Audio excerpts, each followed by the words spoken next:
And I am really glad to have Colin, Hanna on with us today on the Conservative Commander Radio Show. Colin, thanks for being with us. Thank you, Sam. Colin, we're going to get right into it here. We just came off of having J.D. Gordon, who's someone who knows well. We were talking about what's happening in the Ukraine, so we have been over in the Eastern Hemisphere. Now we're going to come over here to the Western Hemisphere and where we're situated now. A little over a week ago or so, Iranian ships ventured into this hemisphere and raised the concern of some people. In my opinion, the controlled press said very little about it. But for many people who know of Iran's threats to destroy America, they tend to downplay the significance of this threat because they say, well, the U.S. just has a whole lot more firepower than Iran, so why be concerned? But as the president of Let Freedom Ring, you, I know, are vitally concerned that all Americans need to know the real truth, and you've been speaking out regarding the threat that Iran presents. Now, in that capacity, I'd like to ask you this question, simple question. Does Iran pose a serious threat to the national security of the United States? And if so, how? Well, I think Iran certainly has the potential to pose a serious threat. And it's not by sending a couple of aging destroyers over to patrol just outside our territorial waters. That by itself is no match, of course, for our fleet. But if an Iranian ship became a commonplace event off the coast, it's quite possible that that ship could in fact be used as a platform for one of the potentially most devastating forms of attack that I think Iran is already capable of, and one of the most devastating forms of attack that this country could ever foresee, and that is an attack of what's called electromagnetic pulse, where a simple and relatively low-yielding nuclear bomb affixed to a rocket that doesn't have to be terribly well guided with a fancy guidance system, but just has to be able to get a couple 100 miles up into the atmosphere and then detonate it where virtually nobody would even pay attention to it. It would not cause the shock waves and incineration and all the things that people associate with nuclear explosions, but instead it would send an enormous set of gamma rays down, showering over a large portion, possibly as much as 2/3 of the nation from a single event, a single missile, that would have the effect of frying most of the electronic circuitry in everything from computers and telephones to most automobiles, refrigeration, transportation, aircraft guidance systems, any number of things. And it could literally produce the worst disaster this nation's ever faced, and we are virtually blind and naive to that threat. And that could be done with a Colin, simple in that missile. regard, I want to go on to the next question here with you regarding this. You've kind of laid it out, and effectively what you're saying that if, in fact, that were to occur, you named a number of things, but effectively the way we live in our homes, driving our cars, going to work, flipping on the switch and not having electricity. Effectively, we run on electronics, and is what you're saying that if that were to occur, are you saying all, most, or all of those things that we've come used to depend on would all of a sudden immediately cease to appear? Is that what you're saying? Virtually all of them would be fried. That's exactly what I'm saying. Obviously devastating. I mean, you're talking about Stone Age type things compared to where we are now. Absolutely right.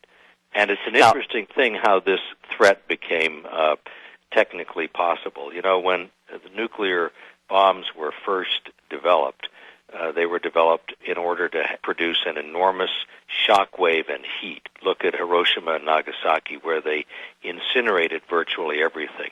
Nobody noticed that at the same time that the explosion took place, there was this enormous discharge of gamma rays, because frankly, that was so minuscule in terms of its impact compared to the total devastation that a nuclear blast created that people weren't aware of it.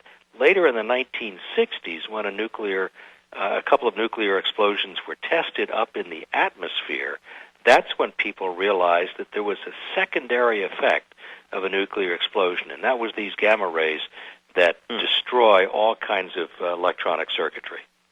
Now, that being the case, and you're talking back in the 60s, that was known, what has been done, if anything, by the Obama administration, or even previous administration as far as that goes, to take and make preparations to stave off, if there is, let's put it this way, is there anything that can be done, and if that's so, has anything been done by this administration? There are some things that can be done, and they basically are different forms of shielding.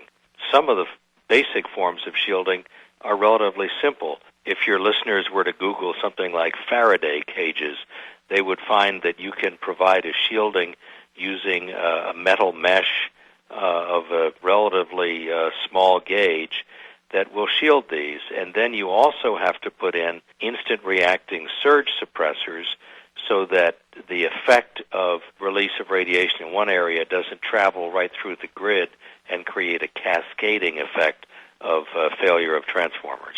Well, that sounds fairly complicated in some respects, whether or not the average person has done anything. But from a national perspective, our electrical grid, the military, have anything been done that you know of to actually harden or prepare for such a thing, or is it just people just blindly going on and dismissing it as a possibility?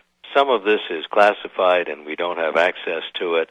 But yes, the military has done things to harden some of its key systems from the effect of an electromagnetic pulse, but virtually no hardening has taken place in the civilian power grid. Wow, see, that's hard to believe. Let's just go on to this next question here then. If, in fact, hardening can be done, which, let's put it this way, can it be done on the civilian electronic grid, number one? Number two is, if it can be, what would be the cost, and what are we waiting on in order to do it? Well, we're waiting for a national consensus to emerge, and the consensus has to come out of an informed citizenry.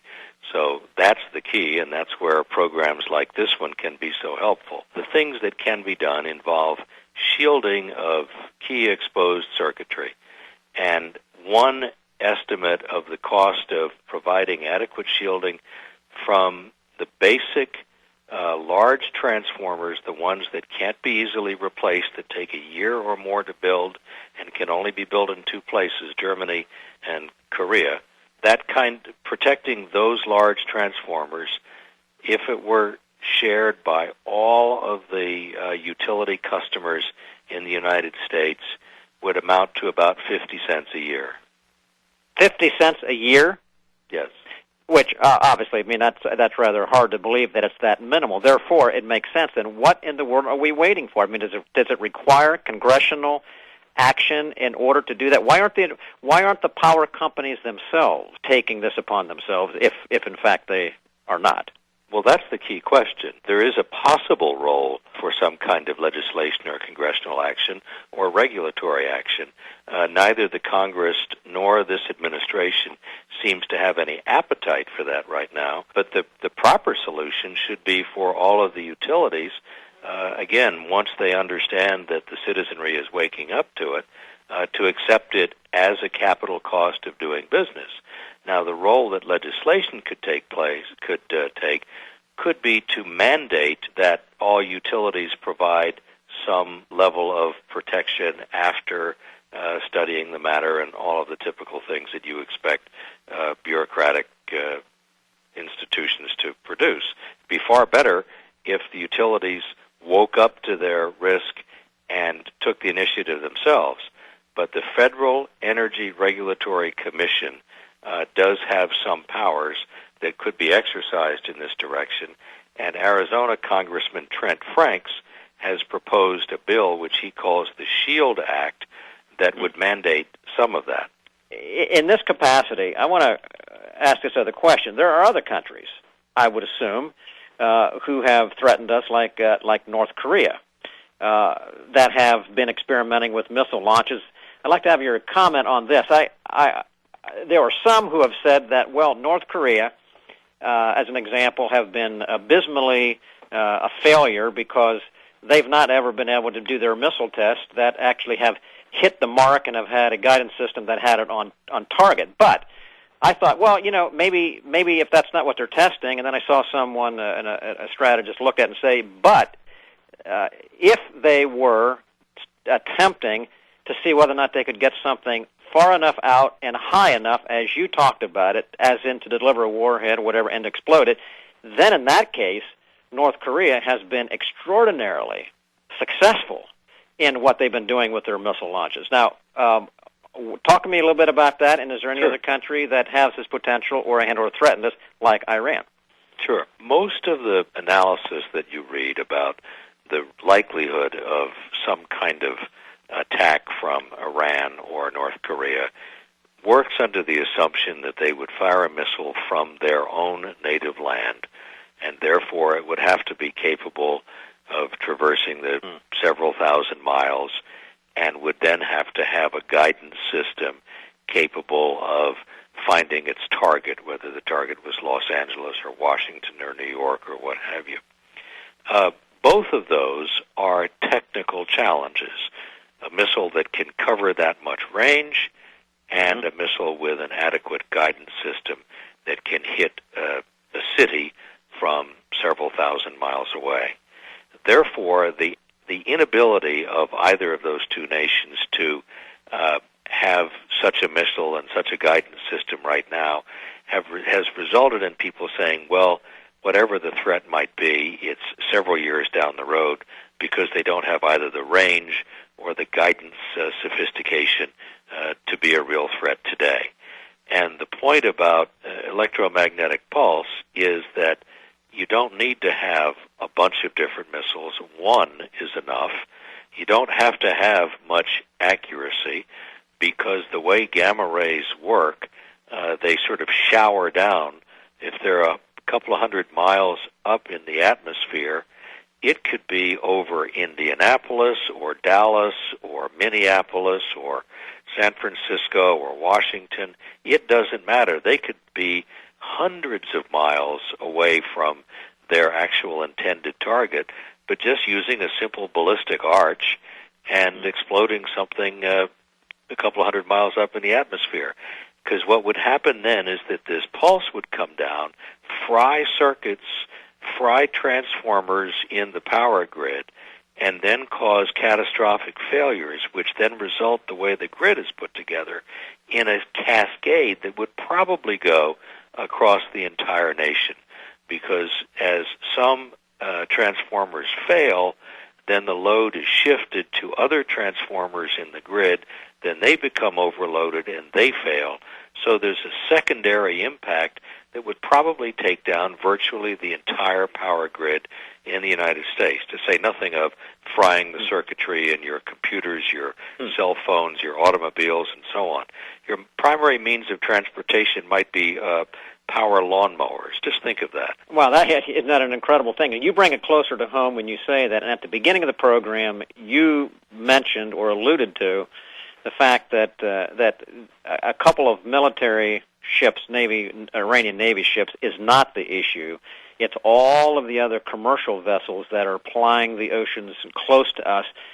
Any one of those who have the ability to throw one of these things up, lob them up in the sky, and as you're saying, not having to hit a target, any of these ships could be, in fact, the thing that would create a great deal of havoc. How in the world can we, or current security measures, watch and inspect all of these commercial ships? We can't. Therefore, we have to have adequate missile defense that could detect a missile on its way up prior to its reaching the altitude at which it would explode, and that requires far more investment in anti-ballistic missile technology than we have right now. But there are some that could be very useful. The shore-based Navy Aegis missiles, for instance, provide a measure of protection.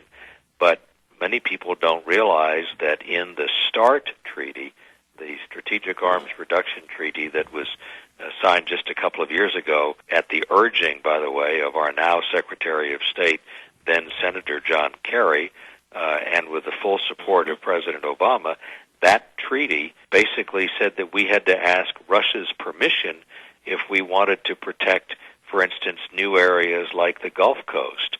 Just think of that. How awful is that? Unbelievable. I mean, this is crazy. We've got a couple more minutes here. Rick Trader, I want to get you on here. I know you've got a question or two you want to pose to Colin Hanna, president of Let Freedom Ring. Go ahead, please. Yeah, Colin, welcome to the Conservative Commandos radio show. Thanks, Rick.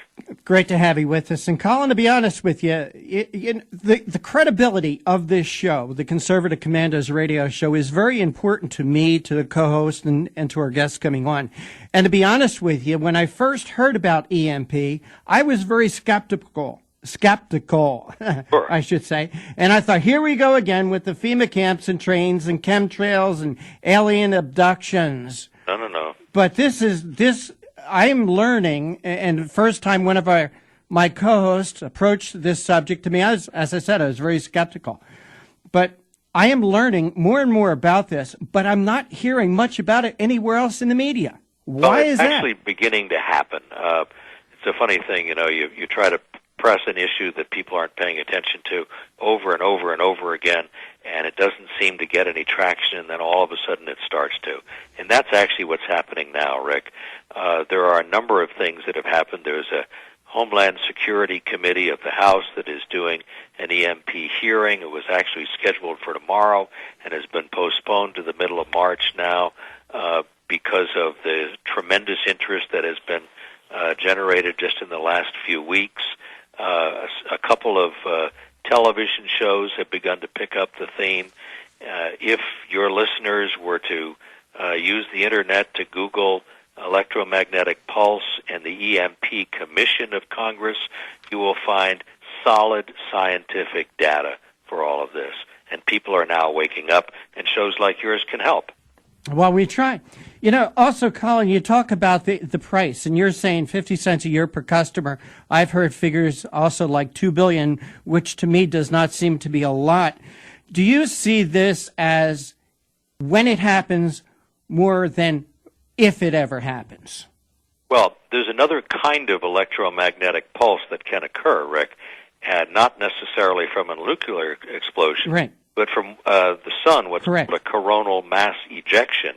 Now, one of those occurred about 160 years ago, and apparently they occur roughly every 160 years. So that's another possibility, too. So we need to protect ourselves. We didn't have to 150 years ago. It fried a couple of telegraph lines. Mm-hmm. But we have a whole lot more electronics today than we had then, and therefore our exposure is that much greater. It's a real threat. Colin, we're going to have to go here right now, but I want you to be able to give our listeners where to go to find out more about either this topic or Let Freedom Ring or wherever you want to direct them to go here, please.